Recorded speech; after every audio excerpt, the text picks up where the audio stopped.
जय गुरु जी संगत जी। वीडियो को लाइक कीजिए, चैनल को सब्सक्राइब कीजिए और बेल आइकन को प्रेस कर दीजिए ताकि आपको लेटेस्ट वीडियो की जानकारी अच्छे से मिल सके।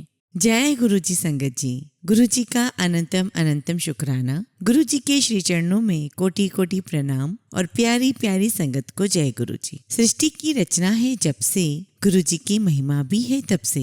गुरु ईश्वर रूपी महान हस्ती है, मेरी जान भी गुरु दक्षिणा में सस्ती है। गुरु जी भक्ति का रंग छूटने न देना, आपका दामन कभी छूटने न देना। हमारी सांस में सिर्फ आपका ही नाम रहे, हमारी आस्था की डोरी आप कभी टूटने न देना। जी हाँ संगत जी, मैं गुरु जी से यही प्रार्थना करती हूँ कि यह प्रेम और आस्था की डोरी और मजबूत होती जाए, इतनी कि यदि हमारे जीवन में कोई काल या कोई विपदा आए तो हमारा गुरु जी पर से विश्वास डगमगाए ना, बल्कि माड़े दिनों में भी हमारा विश्वास ही हमें बल दे और गुरु जी के प्रति आस्था और गहरी होती जाए। इतनी गहरी कि जो कुछ करना है गुरु जी ने ही करना है, ये विश्वास ये विचार मन में आ जाए। ठीक वैसे ही जैसे आज के सत्संग में संगत ने अपनी आस्था का दामन छूटने नहीं दिया और हमारे प्यारे गुरुजी ने भी उन्हें निराश नहीं होने दिया और उन परेशानियों से वे उन्हें बाहर ले आए। और वे परेशानियां बहुत नामुमकिन थी और वे परेशानियां जिनमें से गुरुजी उन्हें बाहर ले आए वे बहुत नामुमकिन था। संगत जी सत्संग अंत तक जरूर सुनिए, बहुत ही सुंदर बहुत ही प्यारे सत्संग है। आज हम 2 सत्संग सुनेंगे। हम पहला सत्संग सोनाली आंटी का सुनेंगे। तो चलिए संगत जी सत्संग शुरू करते हैं।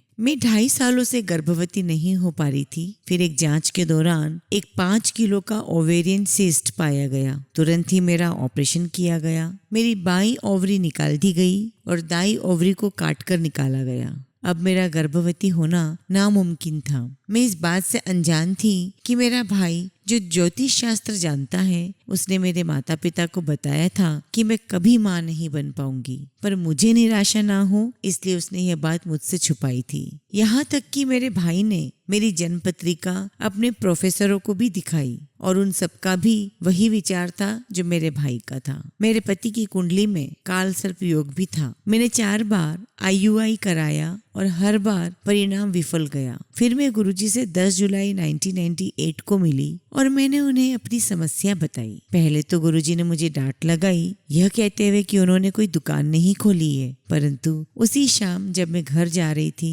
उन्होंने मुझे कहा कि मेरा काम हो गया है और वह बोले कल्याण हो तेरा। 2 महीनों के बाद पिछले 9 महीनों से जो मेरी फॉलिक्यूलर मॉनिटरिंग हो रही थी अब वो सामान्य थी। चमत्कारिक ढंग से और स्वाभाविक रूप से मैं गर्भवती हो गई थी। प्रेगनेंसी के समय मैं गुरुजी से प्रार्थना कर रही थी और डिलीवरी से 1 घंटा पहले मैं फ्रूटी पी रही थी। मुझे ना के बराबर दर्द हुआ। मेरी गर्भावस्था बिना किसी परेशानी की निकली। 3 मई 1999 को मेरा सामान्य नॉर्मल डिलीवरी हुई। गुरुजी ने मेरा भाग्य बदल दिया और एक नन्ही सी बच्ची देकर मुझे धन्य कर दिया। मेरे भाई के प्रोफेसरों जिनका विचार था कि मेरा माँ बनना नामुमकिन था, बहुत हैरान हुए और बोले कि इसमें गुरु कृपा स्पष्ट है। दूसरे प्रोफेसर बोले यह स्पष्ट ईश्वरीय इनायत का उदाहरण था। नामकरण रस्म के अनुसार मेरी बेटी का नाम न अक्षर से शुरू होना था, पर मैंने यह गुरुजी पर छोड़ दिया। मैंने उन्हें यह बताया तक नहीं कि बच्चे का नाम न से रखना था, पर गुरुजी तो अंतर्यामी है। उन्होंने मेरी बेटी का नाम नताशा रखा। गुरुजी से मिलना मेरी जिंदगी का सबसे अच्छा अनुभव रहा है।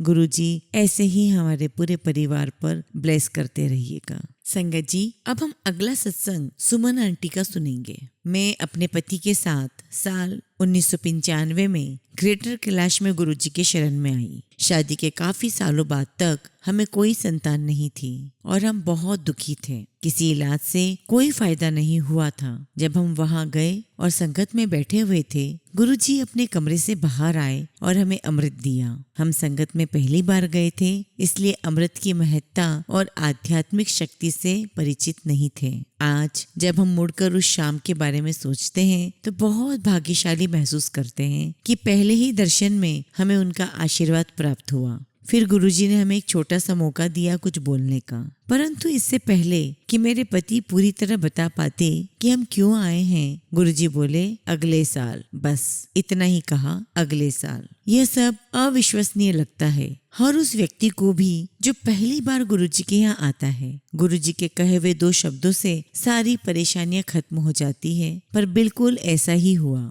गुरुजी की कृपा से हमें अगले साल एक बेटा हुआ। निसंदेह डॉक्टर्स के पास इसका कोई जवाब नहीं था और वे हैरान थे। वास्तव में गुरुजी की शरण में आने के बाद उनका आशीर्वाद हमेशा आपके साथ होता है, वही आपको आगे बढ़ने में हिम्मत देते हैं। संगत जी, साल 2002 में मेरे हस्बैंड की पोस्टिंग असम में हुई थी। उनके बॉस उन्हें परेशान कर रहे थे और उनकी एनुअल कॉन्फिडेंशियल रिपोर्ट खराब करने का विचार कर रहे थे। मेरे पति बहुत तनाव में थे और उन्होंने गुरुजी की तरफ रुख किया। 7 फरवरी को सुबह के करीब 7 बजे उन्होंने स्नान किया, कमरा अंदर से बंद कर दिया और बहुत उत्तेजना से गुरुजी से प्रार्थना की। गुरुजी ने संकेत दिया कि उन्होंने अपने भक्त की प्रार्थना सुन ली थी। कमरे में पंखा अचानक पूरी गति से घूमने लगा और पूरा कमरा गुरुजी की खुशबू से भर गया। स्पष्ट रूप से गुरुजी ने मेरे हस्बैंड को आश्वासन दिया कि यह परिस्थिति वह संभाल लेंगे। आने वाले महीने में उनके बॉस का ट्रांसफर हो गया। नए सीनियर ऑफिसर ने बिना किसी परेशानी के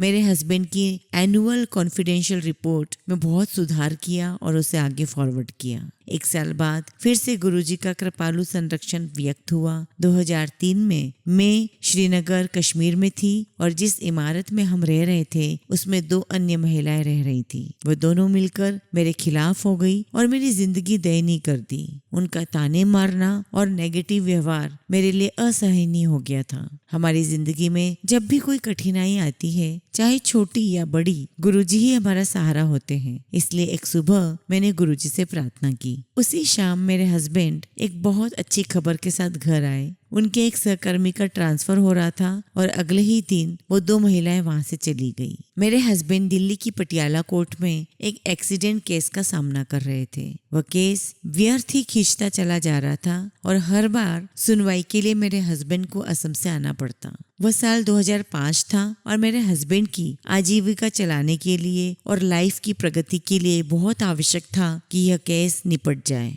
निर्धारित तारीख पर जब मेरे हस्बैंड कोर्ट पहुंचे तो उन्होंने पाया कि उनका वकील एब्सेंट था, अनुपस्थित था। मुकदमा अंतिम चरण पर था और मेरे हस्बैंड को डर था कि वकील की एब्सेंस की वजह से न्यायाधीश आगे की तारीख दे देंगे। पर मेरे हस्बैंड को हैरानी हुई जब न्यायाधीश ने उन्हें जाकर अपने वकील को ढूंढने को कहा। करीब आधे घंटे बाद न्यायाधीश फिर से आए। तब जज ने अपने असिस्टेंट को मेरे हस्बैंड के पास भेजा और अपना फैसला सुनाया कि मेरे हस्बैंड अब उस केस से फ्री हैं। ऐसा होना असंभव था। स्पष्ट रूप से इसमें गुरुजी का हाथ था। उसी साल मेरे हस्बैंड की दिल्ली में पोस्टिंग हुई। यह गुरुजी की कृपा से हुआ क्योंकि उस समय उनके दिल्ली आने की कोई संभावना नहीं थी। साल 2005 में हमने नई गाड़ी खरीदी और जयपुर जाते समय हम सुबह करीब 10 बजे एम्पायर स्टेट में गुरुजी के मंदिर के आगे रुके। हम परिचित थे कि क्योंकि संगत रात में ही होती है, उस समय गुरुजी के दर्शन होने की कोई संभावना नहीं थी। हमने बस गुरुजी के आशीर्वाद के लिए उनसे प्रार्थना की। करीब करीब पूरी गाड़ी गुरुजी की सुगंध से भर गई। हम सब आनंदित हो गए। गुरुजी के आशीर्वाद अनंत हैं। बहुत सारी बाधाएं और परेशानियां आती हैं जो गुरुजी की कृपा से हमें छू तक नहीं पाती और जिनके बारे में हमें पता तक नहीं चलता। यह उनकी कृपा है कि हम उनके चरण कमल में हैं और उनसे जुड़े हुए हैं। उन्होंने हमारा जीवन पूरी तरह बदल दिया है और उसे बहुत बहुत सहज बना दिया है। हम उनसे प्रार्थना करते हैं कि उनकी कृपा हम सब पर और पूरे संगत परिवार पर हमेशा हमेशा बनी रहे। जय गुरुजी। शुक्राना गुरुजी।